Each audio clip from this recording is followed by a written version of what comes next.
Welcome, everybody, to the webinar today. I'm Mark Graban. We're joined by Greg Jacobson. And so we're trying to do this is titled Greg and Mark's Creative Continuous Improvement Webinar, because we're trying to mix things up a little bit. I mean, this year we've done more panel discussions and other formats than the traditional presentation webinar. We're still going to do those, but we thought it would be fun to experiment a little bit, and we're going to share that agenda with everyone. But Greg, I was putting together the slides, and I thought, well, gosh, this isn't very creative what I've put together here. This is our typical, usual welcome to the webinar slide. I don't know. That's pretty ugly, right? I mean, this feels like mid 80s to me. This is how we grew up. So this is pretty creative. Yeah. And then I noticed I made it Mark and Greg's. That's my ego getting in the way, so I apologize for that. But welcome to our webinar. We're going to do some different things today. We're going to do a lot of audience participation. So I'm going to ask, we'll put this information back up again, and it'll be on screen during these segments here. But we're going to use a platform called Menti. You can either open up a browser on your computer. This actually works really well if you want to use whatever browser is on your phone. If you're into the QR code thing, that QR code that you see on screen should take you to where you need to be to participate in the interactive portion. So go to menti.com. It's going to ask you to enter a 7-digit code. You don't have to enter the spaces, but enter, like it says here, 4731602. We are going to do a little mini 3-question quiz. It's going to have a prize. So if when you go into Menti, you can be an anonymous avatar. If you want to be eligible to win our little a prize from a little 3-question quiz, please do use your real name, or at least your first name, last initial, and we can kind of confirm the winner from that. So here is the plan. We're going to do, using Menti, we're going to do a little bit of audience participation, get input from you, and learn a little bit about each other as an audience. And then we're going to do, when we do our weekly KaiNexus team meeting, Greg muses. So it's kind of his introductory monologue to the meeting, if you will, kind of like a talk show host or radio host. We're going to get some musings, and then we're going to do our 3-question quiz. Greg is going to talk for a couple of minutes, kind of like he might do at our annual KaiNexicon event for KaiNexus customers, just a little bit of the state of KaiNexus. How is the company doing here in 2020? We'll talk about future webinars, and then we're going to spend some time in the mode of Ask Us Anything. We've done 28 of those. Those are usually like a 30-minute video webinar. This is sort of episode 29 in a way of the Ask Us Anything. Hey, quick and encore. It looks like some people in the comments want to see the Menti codes again. There's at least some comments. Yep, Menti codes for everybody. Yeah, we'll put this back up. So, and then we'll do some kind of fun closing questions at the end. Maybe we'll call a bit of an audible and let people get into Menti. Let me leave this up on screen. Greg, I'm going to put you on the spot. Do you feel ready to muse? Oh, I can muse at any moment. I'm like a musing master. It's funny that you mentioned musing, and Mark really did 99.9% of the planning for this, and he tossed us on, and I thought, oh, that's fun. So I started to muse, and we didn't even call it musing.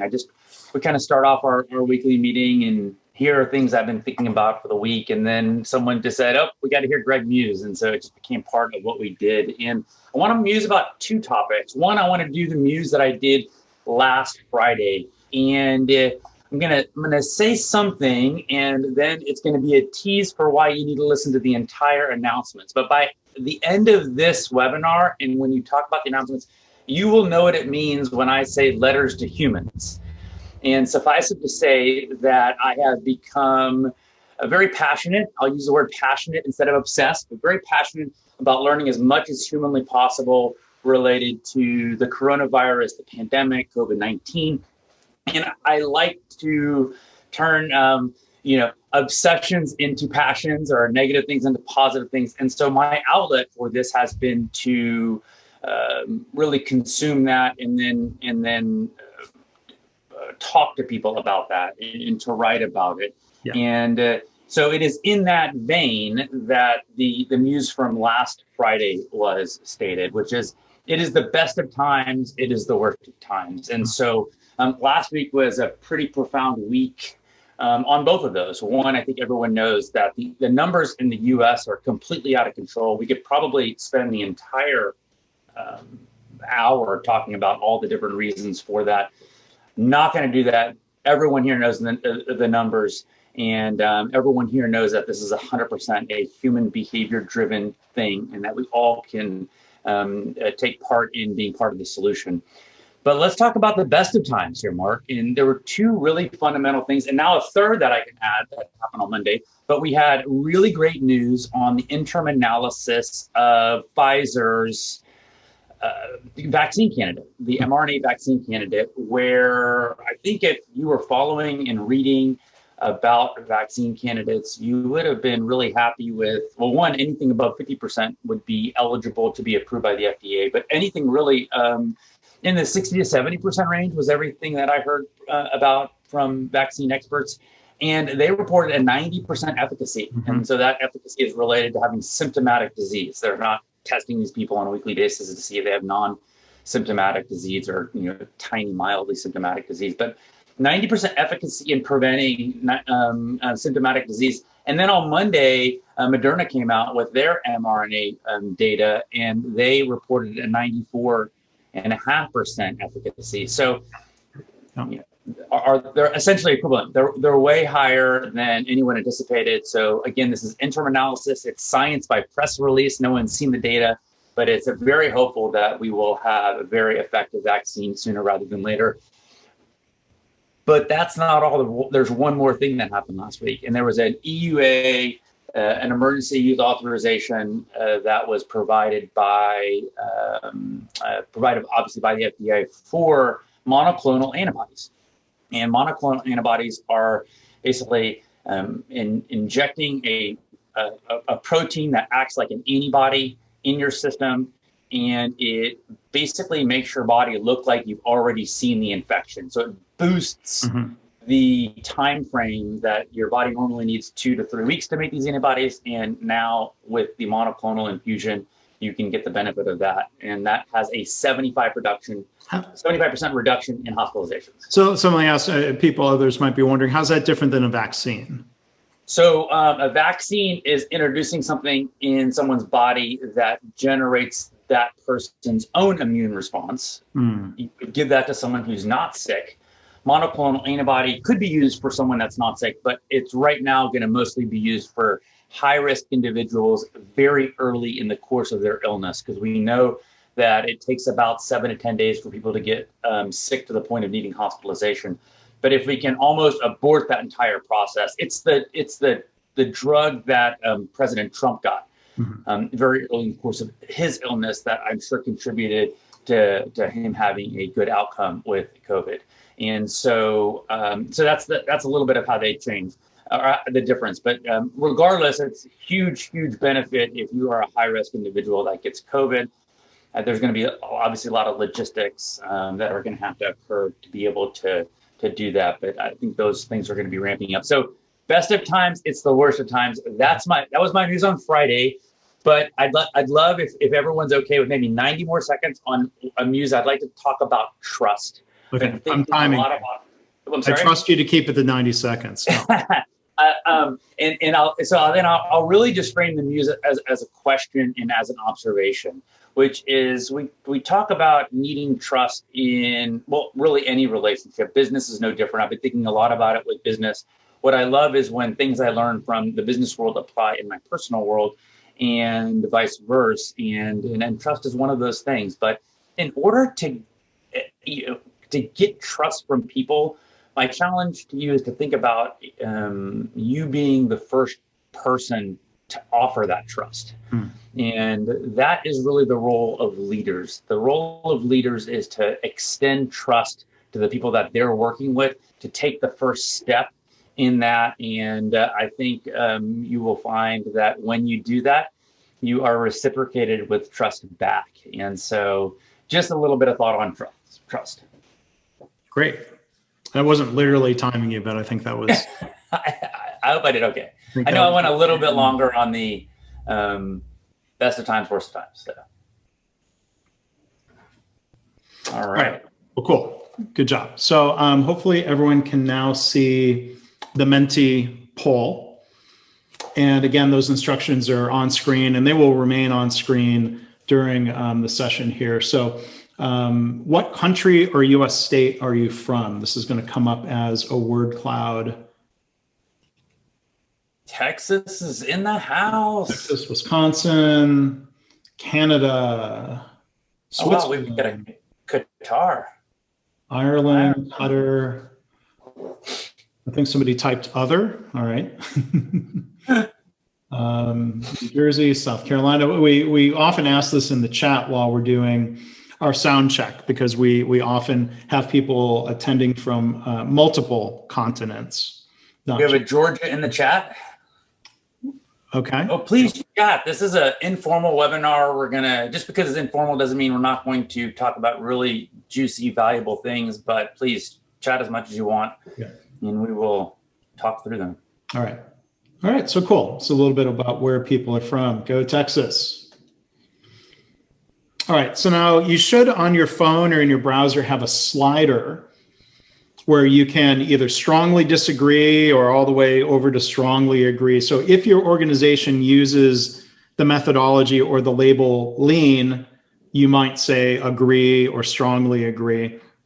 This is not all encompassing, but we're just curious between Lean, Six Sigma, some combination of Lean, Six Sigma, daily Kaizen, which we're really passionate about at KaiNexus, engaging everybody in ongoing improvement, as opposed to a different form of Kaizen events or rapid improvement events. And then as a different management method, strategy deployment or Hoshin Kanri or Hoshin planning.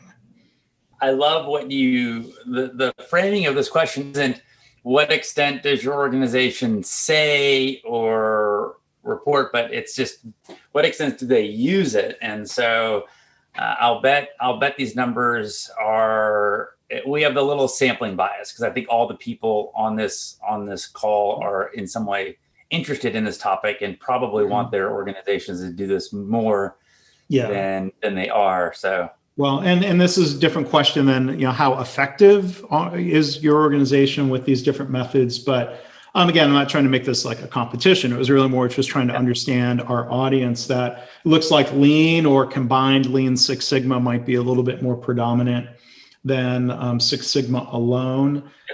Daily Kaizen and events are kind of about the same. And then strategy deployment I found is often somewhat of an advanced method for organizations. Sometimes organizations start with strategy deployment, but sometimes that comes on later. All right, well, cool. Thank you everyone for responding to that. We've got a couple more.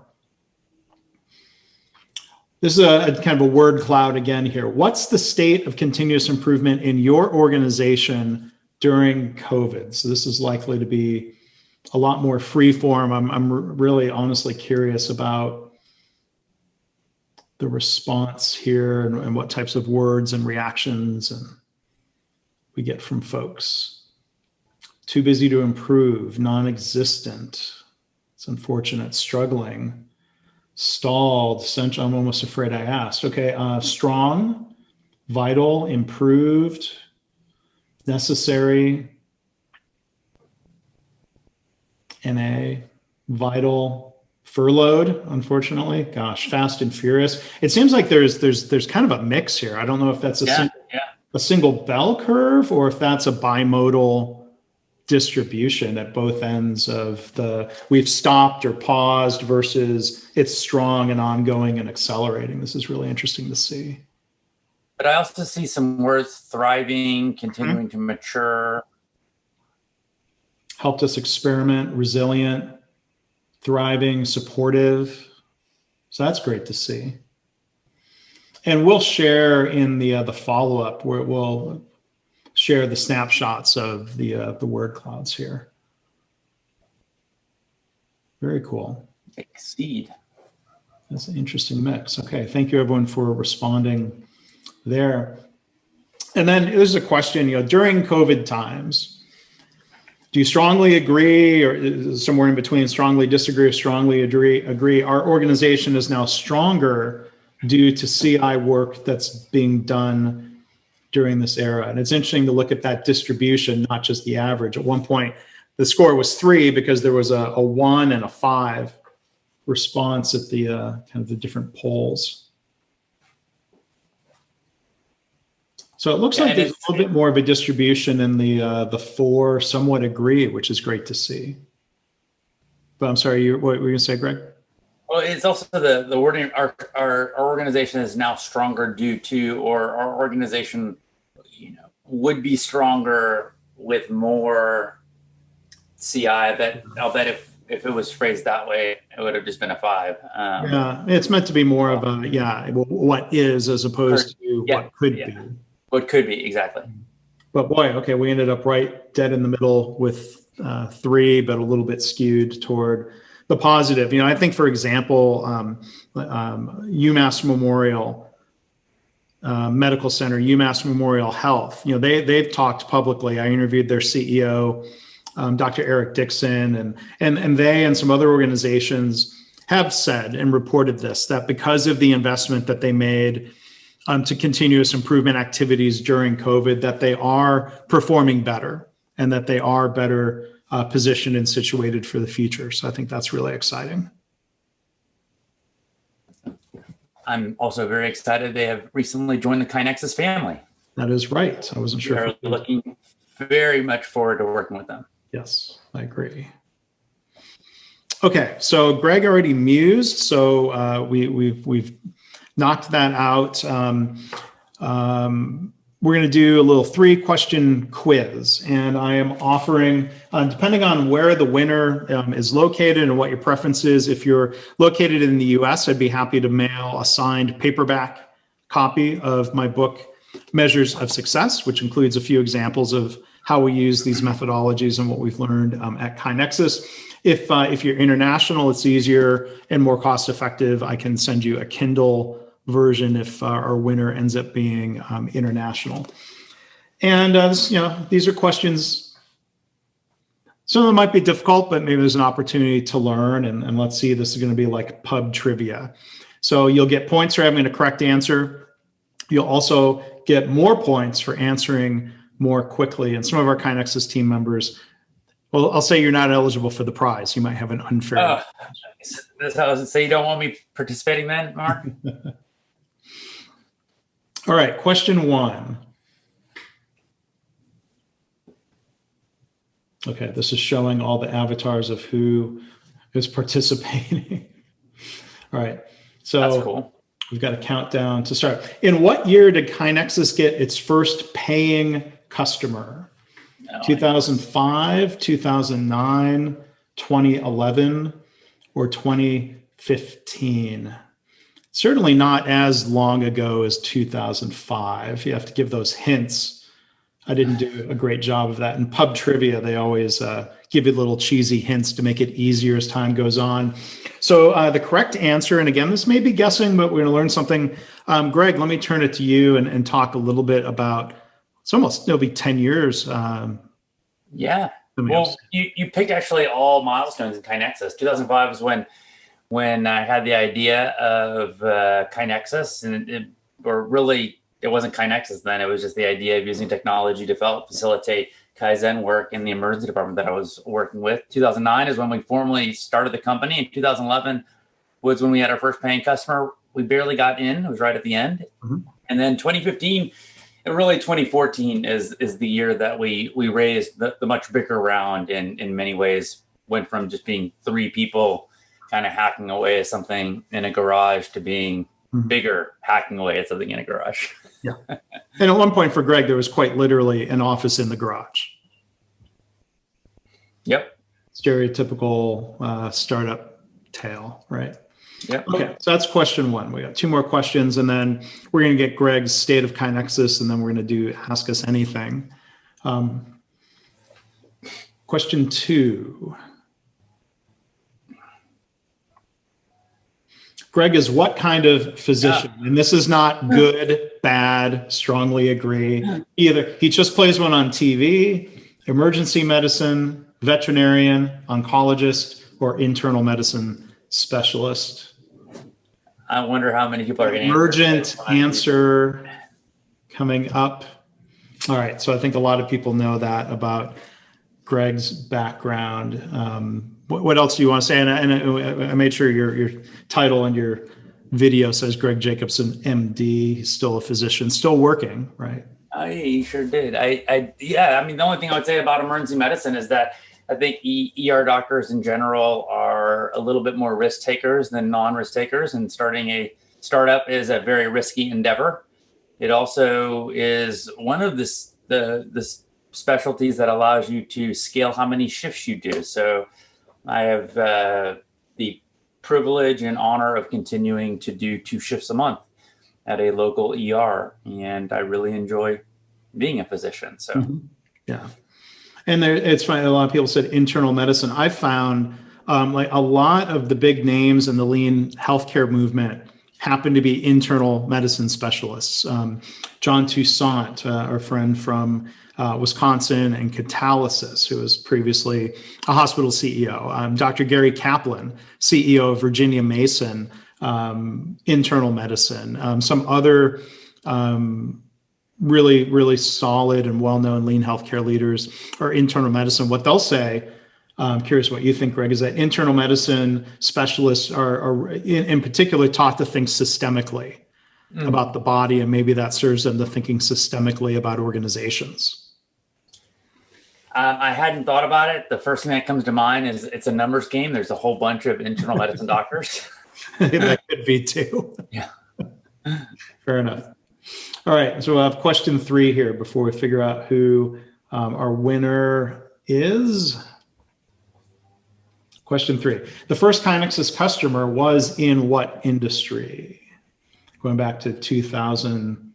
I did not realize these 3 questions were all going to be fun KaiNexus trivia questions. This is fun, Mark.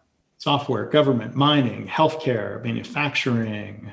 You might figure because Greg is a doctor. Yes, I think a lot of people know. And our first customers were in healthcare, but we do have customers in manufacturing and mining and government and all kinds of different sectors now. Yeah, 2013 was the year that we branched out, because over half of the people that reached out to us, Mark, if you remember, were non-healthcare people that said, why are you talking only about healthcare? These are manufacturing and automotive principles, and y'all are thinking and talking and solving this problem in a unique way that no one else is, and we want to use it for our industry. And so it really didn't take long. It took us about a month worth of development work to become industry agnostic in the platform. So about 60% of our customers are non-healthcare, and about 40% are healthcare now. Yeah. So that's... And we it's interesting to look back. I mean, our website at the time was completely geared toward healthcare, the messaging and elements of the software, where we talk about patient safety. Well, that can be generalized into different metrics or categories of improvement. And I remember getting one of those emails. Why won't you sell to us? And I'm like, okay, well, that's a good situation to be in. But a lot of startups, I mean, you start somewhere, right? You start in one vertical, you get a beachhead somewhere, and you move on. So that's not unusual for a startup to focus in one vertical. One of the early taglines, Mark, I don't even know if you know this or remember this, was helping healthcare heal. Well, I think that was before my time. I remember we talked about making improvement easier. Making improvement easier, Make improvement happen. Yep. Of course, now it's spread continuous improvement, and it is beyond a tagline. It is our mission statement, 100%. So yes, it is a purpose, a reason for being. Yes. All right, so let's go to the leaderboard. Frosty. All right, so Sam G is our winner. So Sam, I'm going to ask you, shoot me an email, mark@markgraban.com, and we'll figure out what to do with the prize. So it looks like Sam got all 3 questions right, and did so relatively quickly. So congratulations, Sam. Way to go. There should be a special prize for 5th place. Someone said. I like that. Yeah. We'll figure something out. All right. So with that, let me just jump back over to here. I'm going to just stop screen share for a second. Thank you to everyone for participating there. And this will be, I guess, a muse on a different topic. We asked Greg to share a little bit on just the state of the business before we get into the continuous improvement questions. Yeah, no, that's great. I don't have anything necessarily prepared for this, but Mark did tell me to be ready to talk about this. And I think probably the most important thing that I share with everybody is that we are very fortunate at KaiNexus.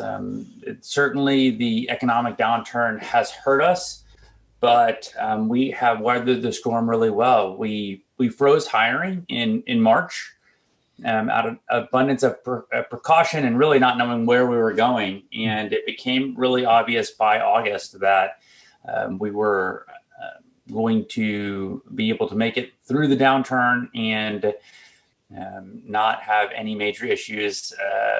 And so we opened hiring back up, and we've added, I want to say, 3 people to the team, and we are about to hopefully add a 4th, and we anticipate probably expanding our team almost by 50% next year. And so we are in a big growth mode. We're really focusing on tightening up a lot of our processes because of that. Because when you're a 10-person team, everyone just kind of knows the way things are done. And then once we hit about 20 people, we started to realize that we needed to start employing some of the disciplines and some of the practices that people come to us to help them organize. And now we realize as we kind of venture into the 30, 40-person team that having all of those things really tight is going to be super important. I will give you a quick mental image that I think is kind of funny, but it relates to furloughs. And one of the things that the leadership team, we tripled down on in KaiNexus was being very transparent about our financial status. A lot of startups were struggling. Many companies didn't make it. And so we almost weekly talked about kind of the status of where we were at, and had made a commitment that no one was going to get thrown off of the proverbial boat, the KaiNexus boat. And Jeff Roussel, our chief revenue officer, said, we will all cut our left arm off before that happens. And so you can just kind of envisioning us all like, anyway. Greg could stitch us up if that happened. Yeah, exactly. We'll just take that arm off and put it back on later when the boat's stronger. But we were very adamant about that. And I think over communicating was a really important thing. And so we're really excited about kind of where we're at from a strength from KaiNexus' side of things. And we're having a ton of fun. Yeah. Thanks, Greg. There was a question that came in via the chat. Yes, all of our employees are in the U.S. Yep. And how many? We're at about 25 to 30 people. If you add in, we have a number of people that are not full FTEs, so we're probably at a little over 30. Once you include those people like videographer and content writers and some other people. But and right now, I believe everyone is in the U.S. Yep. So that's true. All right. So we had a lot of questions submitted in advance for the Ask Us Anything. You can submit questions via the Q&A, and if we don't get to them, we'll hold those questions for future Ask Us Anythings. We might go back to that kind of standalone 30-minute Ask Us Anything format after the end of the year. But before we go into the Ask Us Anything mode, we're going to do a few announcements. So first off, we've got upcoming webinars. If you are a KaiNexus customer, the next training team office hours, I believe it's going to be with Adam and Matt. It's going to be December 3rd. You can register for that at kainexus.com/webinars. Again, if you are a KaiNexus customer. And then open to everybody. Really interested. I think it's really interesting to see an experiment play out here. December 8th. So one of our webinar presenters earlier this year, Simon DeCastro, presented in English, which is not his original language, and he did a great job with that presentation. And Simon, if you're watching, again, thank you for that. And thank you for your suggestion. Simon actually said, well, it would be interesting, why not do a Spanish language webinar? And so we were introduced to, and we met Albanesa Yamaya. She lives in the Dominican Republic, and she has a lean consulting group. So she's going to be doing a presentation in English. It's titled, so it's funny, we've got Japanese words. Kaikaku first, Kaizen event later. So one translation of the word kaikaku from Japanese is more like radical change, radical improvement, a big step function improvement. Kaizen events may be a smaller, slightly more incremental improvement of the process. So I'm not going to try saying it in Spanish. You can see the title here. So Albanesa will be presenting live in Spanish on December 8th. Our colleague JJ Puentes is going to play host and moderator for that in Spanish. But Albanesa will be recording a version in English. So if you go and register for that, we'll send you the English recording in advance of December 8th. That's currently the plan. And again, the live presentation will be done by Albanesa in Spanish. And then Greg mentioned earlier, this is kind of a side project website of his that's, well, it's just Greg, I'll just let you tell the story. Yeah, so I think I alluded to this, but starting on March 13th, I started to write letters to people. The initial letter that I wrote was to all the KaiNexians explaining about what was about to happen. And then on March 15th, I was talking to a really close friend, and he was mentioning what he was going to do that day. And it occurred to me that he just had no concept of what was about to happen. And in talking with more and more people, I realized a lot of people didn't realize what was about to happen. I have the fortune of living with my wife, who is also an ER doctor. And so we had seen the writing on the wall even predating that. And she had sent out a letter to our immediate family in late February describing what we thought was about to go down. And that led me to start writing. Initially, it was daily. Mark, you might remember, but in March all the way through April, I wrote a daily letter to people. Initially, it was all family and friends, and then people kept getting added. And then eventually Gmail shut me down and said I'm sending too many emails. So it flipped over into ultimately this, which I call Letters to Humans. And it's because every entry starts with, it's a letter format. So it's to humans. And they now come out on Thursdays. And I would love for everyone here to go to letterstohumans.com, click on the subscribe button. I will never market to you. This is not in any way a mechanism for me to make any money. I have no agenda other than to communicate meaningful scientific information regarding the pandemic and COVID-19. And I do not talk politics in here. And so it's really, those are the only things I kind of have been passionate about making sure that I stick to. And people have continually keep giving me feedback. They thank me for putting it together, for explaining, for example, what a monoclonal antibody is, or the vaccine candidate, or Mark has over the last number of months fed me interesting articles that he's read. One of the ones I remember is he sent me about the UVC far light, which I don't know if he even remembers sending it to me, but he sent it to me like in July.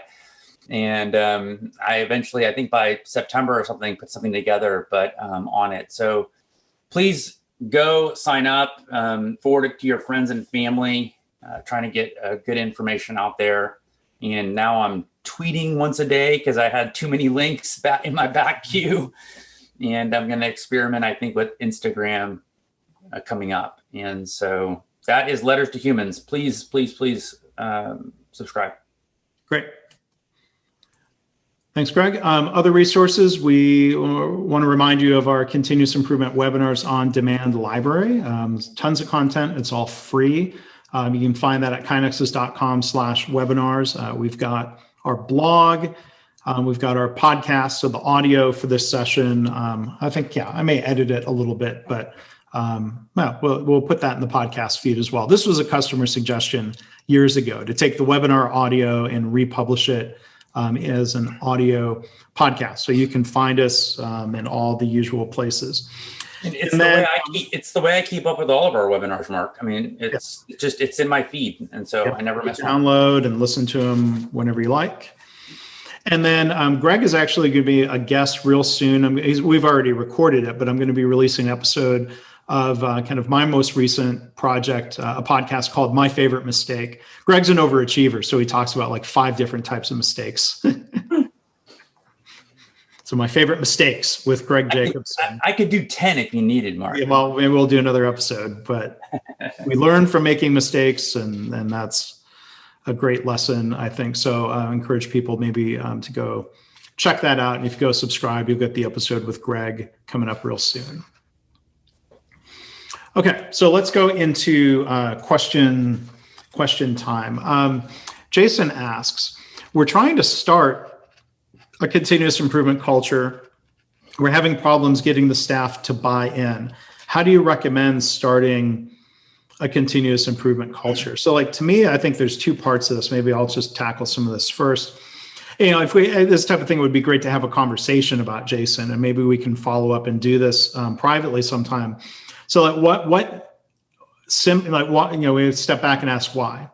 Why are people hesitant to participate? There could be different fears. It could be, maybe a matter of communication.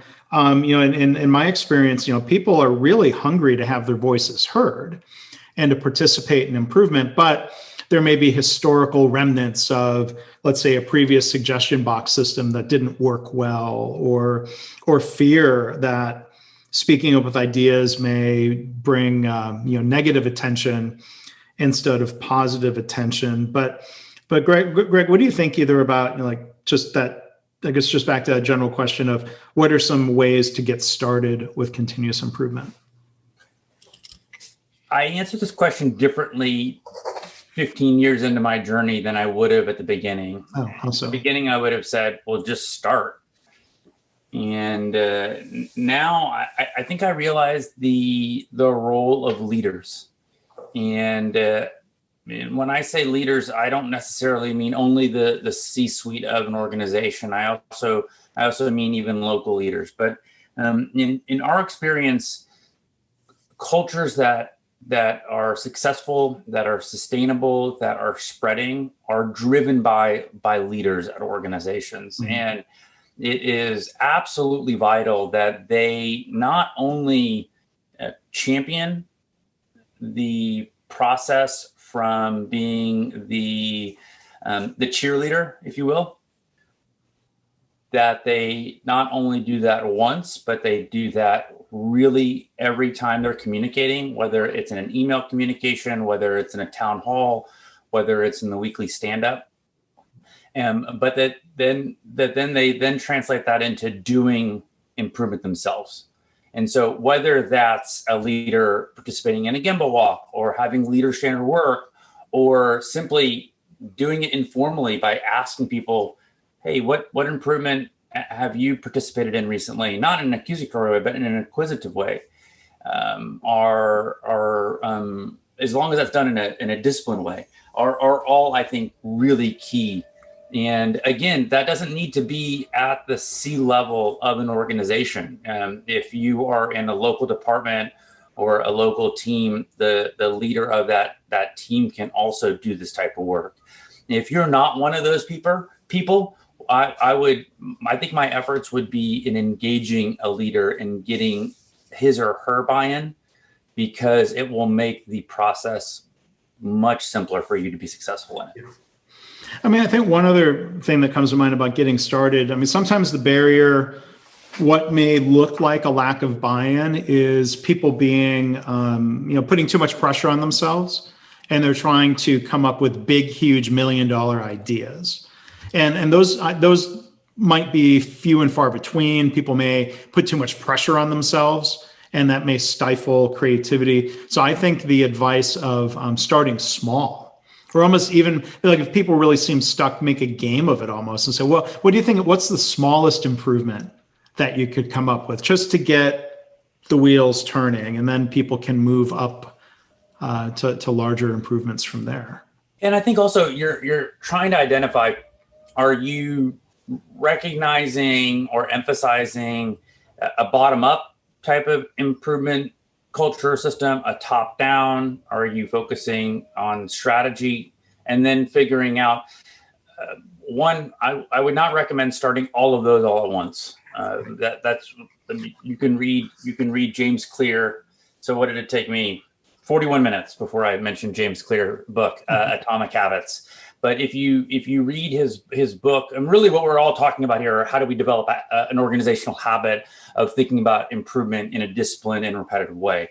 And I think if you look at habit science, it would say not to start off with biting off everything or trying to boil the ocean, but starting off with something small, something that's achievable. And so let's just use bottom up improvement as the idea. So now you've got the leader buy-in. Yes, the leader of the team or the location or the department or the whole organization is interested in doing this.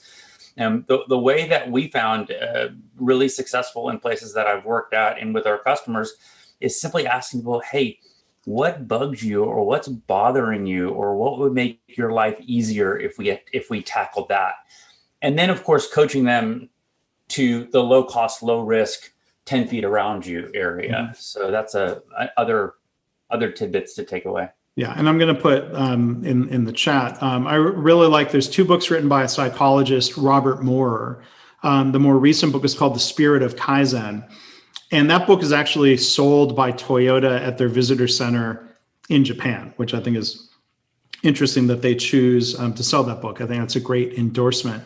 He has an older book. I think it's called, what's like One Step at a Time, or if you search more on Amazon, you can find it. Having a brain cramp, but his books are great, and it gets into some of the psychology of getting started and instead of trying to develop a perfect system, for example. We had another question, I think it was a follow-up, Greg. Alex asked, you talked about using CI initiatives internally, and Alex was curious to hear more about the team's journey. In other words, here's startup talk. How are you eating your own dog food? So, yeah, there's a lot to that. I think I would probably say that we have a system for bottom-up improvement. And we just literally call them improvements. There are not many fields for that form. We either kind of look at those in real time or ad hoc. We also have put a weekly meeting on the calendar with all the leaders of all the divisions to make sure that things aren't slipping through the cracks. And that's probably our kind of bottom-up improvement. We've been doing that for years in KaiNexus. As we've added more and more project management functionality, I know that if people are looking at our system now, you would not have imagined the time that we didn't help manage projects. But if you look back at almost 8-10 years ago, it was really just focused on bottom-up. But now we have a separate template for our projects. I feel like we've done a poorer job on that side of things at KaiNexus. And so we've done a little bit of project work kind of in KaiNexus back in 2016, maybe 2017, as the functionality in the KaiNexus has become more robust. And as we've gone from an 8-10 person team into a 20, 25, 30 person team, we've realized we needed a little bit more rigor on that. So the last couple of years, we asked people to be involved in a project or two. And we tried to drive that. And now we're realizing as we're getting bigger, we need even some more rigor around that. So one of the things I learned this year is that trying to have a single person do what I call them strategic projects. These are areas of work that are bigger in scope than a small improvement that is not part of your everyday work. That's kind of my little definition of it, is making sure there's at least 2 people on that team. We found that the projects that had more than 1 person, people are more energized, and the people that had 1 person, less happened until I kind of got involved. Hey, Mark, what are you doing with this? Let's put something on the calendar and work through it. And then all of a sudden things happen. So that was a big thing for us to learn. And now we're really excited that a member of our team is going to be moving into helping out with these projects full time. Not to do them all, but to help organize, to make sure they're all interrelated, to make sure everyone knows which ones are people working on, to make sure we're not tackling too many. And so it's been an interesting evolution. And then we put all of our data in KaiNexus. So every division has a different board that they report on data. We try not to make it more than 6 or 7 data points that we have people look at. We use KaiNexus also in a whole bunch of non-traditional ways. Just because we know kind of the power of it. And so we manage all of our customers in KaiNexus. We manage all of our bug reporting in KaiNexus. And we do a whole bunch of other weird things. But right. And by divisions, you mean like marketing, development, customer experience? Yep. Product and dev and sales. I think those are. Since we call this Ask Us Anything, Craig asks, why are you boarded into your room? So interestingly enough, this is part of the garage. I assume you're referring to about the boards? Right. Yeah. So this is part of the garage. That was an unfinished area that after we moved out of my closet, which is what Jeff affectionately refers to, because it was this tiny little room off of our bedroom that I worked in there with you. Yeah, could have literally been a closet. We moved here and we finished it out. And I guess I'm not very good at floating and taping. And so we used furniture grade plywood for finished. It looks cool. We took down some of the pictures that are usually up there because we were doing some, I don't think I even showed you, Mark, but we put a bathroom back there. It's pretty cool. Okay. Good. All right. So I'm going to flip over to Menti because we had a couple other just fun questions for the audience along the lines of Ask Us Anything. What's a good movie that you've seen recently? I saw American Factory a while ago, maybe a year ago when that first came out. Whoops.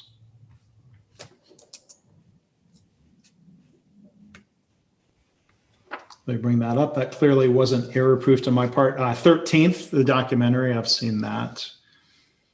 Chef's Table Barbecue. I think that maybe includes Aaron Franklin from Austin, kind of our barbecue hero down there. So, okay, well, and we'll let maybe more recommendations come in as we chat here. Greg, are you going to send these out, Mark? Because this would be fun. Yeah, we'll get screenshots of all of these responses. So here's a question from Chris.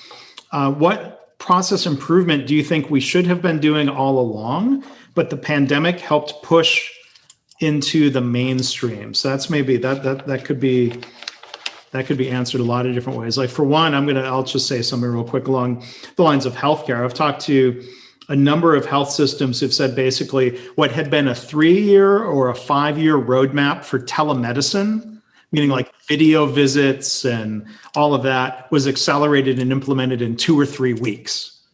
So it kind of goes to show like there's nice to have someday projects, and then when the motivation is right, sometimes things can happen very, very quickly. And I bet a lot of that will remain post-pandemic. In a lot of ways, that's probably just a good process improvement for healthcare. I think it's an interesting question. I hadn't given it thought, but the first thing that comes to mind, Mark, is it feels in the pandemic that you really have to embrace perfect is the enemy of good. And in many ways, we're just doing things that are kind of good enough, like it provides value and you move on because of the constraints. And then there's this realization that, wow, had we had that philosophy even before, we would have had net way more improvement all along, because just because you're implementing something now that's good doesn't mean you're stopping at that point. You're always going to revisit it, hopefully. And so it feels like we've allowed that to happen a lot more, to the benefit of society and whatever system we're talking about. Yeah. I mean, I think one other system, or even more along the lines of personal process improvement, like I was just trying to think, like even as we get into 2021 and hopefully we get the pandemic behind us, there might still be compelling reasons to wear a mask on an airplane. You know, in Asia, it's quite common for people to wear masks. Quite often it's like in Japan, it's said people wear masks to avoid spreading germs to others. And so even if it comes down to the common cold or flu, I wonder if masks will become, at least for more accepted. There are some people who will be happy to get rid of the mask, but I might keep wearing a mask on a plane. What do you think? It's certainly, I mean, I haven't been on a plane in the pandemic, but it would be really nice to be able to fly and then not feel sick for a couple of days afterwards, which happened before the pandemic. Yeah, I mean, if that happens 50% of the time or 25% of the time, it sure would be nice to make that 1% or 2% of the time. I'll tell you, being a physician and doing procedures, masks have never felt, that foreign to me. Right. But I would have felt probably pretty awkward wearing a mask in a non-medical place, and now I don't think I don't think twice about it. It's just like you just do it. Yeah. So. Yeah. All right. So let's take a look. Thank you, Chris, for that question. Question from Kathy: how do you map process flows when you don't have a physical whiteboard, sticky notes, or flip chart? So I would start to answer that by bringing up some of the virtual whiteboard tools, but Kathy adds, here's the kicker: I find the virtual whiteboards to be hard to use for quick mapping. So, I mean, one thought that comes to mind, I mean, I'm a huge fan of the different Google Docs, Google Sheets, the equivalents of Word and Excel in Google land, because it's very, very, it's good for real-time interaction of multiple people, kind of working on a document literally simultaneously. Like earlier in the pandemic, I did some work just using Google Slides, which is the Google version of PowerPoint, to do some collaborative mapping. But, I would think, even if drawing shapes or things like that are getting in the way, maybe even the first pass is just literally using a plain document and just bullet pointing out some of the different steps in the process. And then maybe somebody comes back and draws a draft of that. So that's one thought that comes to mind for me. I don't know, Greg, have you done any virtual mapping, or I don't know, something that you've done? I haven't, but I will just say that we're starting the process of doing some serious deep thinking on this topic. I'll just leave it at that. Also, there was a quick comment: have you ever thought about using your system for accreditation purposes? We have the ability to track that in KaiNexus, and people have used it to, if they're doing a class or a certification, let's say on A3s, and then doing that A3 in KaiNexus. So that is a not an uncommon use case for KaiNexus. Yeah. All right. So I'm going to throw things back over to Menti. Getting more back into the shop talk. A good continuous improvement book that you've read recently.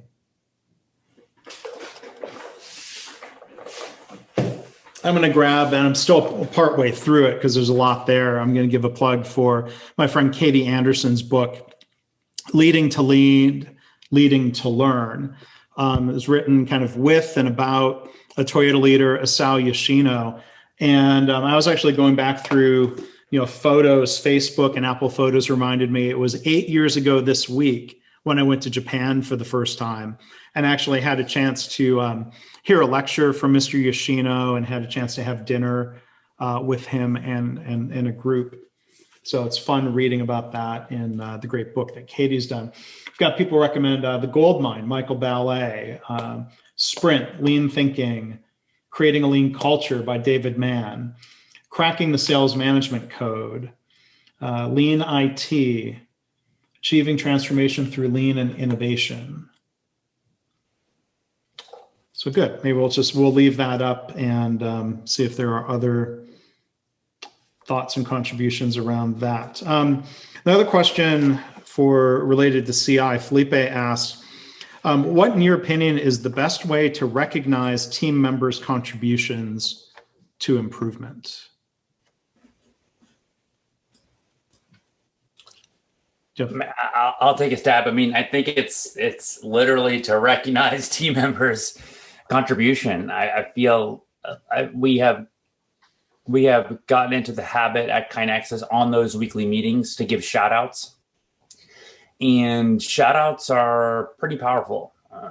Making people feel appreciated is amazing. And it's not common that people give me shout outs, because I think the idea is to, give it to other people on the team. But recently someone gave me a shout out and I was like, that felt great. And I was just reminded of it's great when you're appreciated. I was recently, one of the nurses I work with, the nurse manager, was like, oh, did you realize you had a good Google review online? I'm like, no, I had no idea. And she's like, oh yeah, we put it up on the board. Here it is. And so I was just like, you just feel like $1 million. So none of those exchanged any kind of certificate or gold stars or rewards or money. They were just simply being recognized. But I think appreciation needs to be in front of people also. Like, I think it's one thing to pull you off to the side, Mark, and say, hey, I really appreciate this work you did. That takes it to another level when you do that in front of a team. And hey, Mark, I really appreciate this work you did. So I'm a fan of doing that. I've seen it in at least one setting though. So my caveat, I agree. Generally speaking, most people like being recognized publicly. There are some folks though who really hate that. Yeah. I think that's true. I know at least one person on the team that has told me, and I'll use a gender neutral pronoun, that they hate it. So I think it's a really good point. But I think, one other soapbox I get onto, we've got a couple of minutes left here. People talk about rewards and recognition, and I think there's often too much emphasis on rewards. When we think about recognition and maybe rewards, I think, tapping into people's intrinsic motivation to make their work less frustrating, more interesting, more fulfilling, to provide better service to customers. I think that's really important to tap into. And recognition doesn't have to cost anything other than time. And I think if we've got a good culture, we don't have to force improvement, whether that's by setting targets or quotas or minimums. That gets dysfunctional. Offering cash incentives can likewise get dysfunctional. So I like to sort of try to challenge leaders to think about how can we tap into people's intrinsic motivation? How can we strengthen that in different ways? And I would recommend, if what Mark just said doesn't resonate with you, or you're like me and you want to see the science behind that statement, then Daniel Pink's book Drive is a good survey of that information, where he kind of goes into the science and the social science behind intrinsic versus extrinsic motivation. And so before you kind of come up with a program or a behavior of what you do at your organization, it's definitely worth a read. Yeah, maybe kind of final follow-up as we're up here. Good follow-up question from Chris. How do you balance the need for recognition without making it contrived? There may be a point of diminishing returns. So yeah, I think that's the art of leadership, to look for feedback loops from your team. How are they responding to the recognition? Is the way they're responding changing? And if so, can you kind of lean in and try to understand what's causing that reaction? Do you need to adjust your approach? So, I think it's hard to say one size fits all, and one size might not fit over time.